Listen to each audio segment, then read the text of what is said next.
Hello, once again. I'm Susan Littlefield with the Rural Radio Network. Time to take a look at what's happening with the markets as Arlan Suderman joins us today. Arlan is with StoneX, and a lot of factors that are going to be weighing into this trade. And no surprise, a lot of it, Arlan, has to do with all this tariff tit for tat that keeps going back and forth between countries.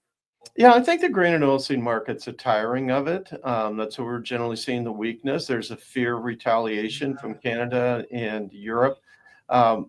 China, we were losing anyway. We've been losing them for the last 10 to 15 years overall, and that's going to continue to be the case. China hasn't bought any meaningful corn from us for the last year, grain, sorghum, or wheat for the last 6 months. But Mexico is the market that really matters to us. We don't do a lot of business with Europe, but we do some soy meal, soybeans.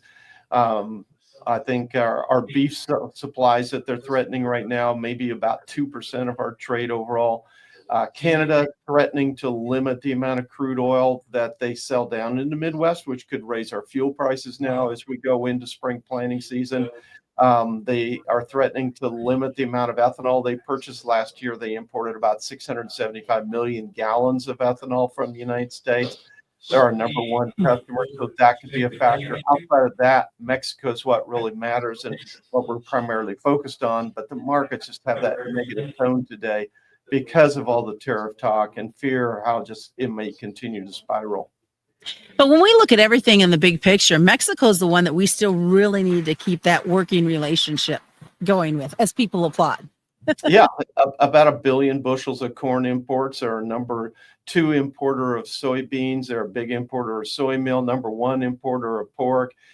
And here it only comes down to, do they retaliate with matching tariffs? If they do, it significantly increases their food inflation, which they can't afford to do. I think they'll get things worked out. All right. Well, make sure, folks, you tune in for today's channel Final Bell, because we're going to dive into a whole bunch more on this tariffs, as I know Arlan's got a lot of great information that he'll be sharing. And if you happen to miss the live broadcast, don't worry. Pick it up as a podcast located at ruralradionetwork.com. On location at Growing Nebraska, that is a look at the market so far today. I'm Susan Littlefield for the Rural Radio Network.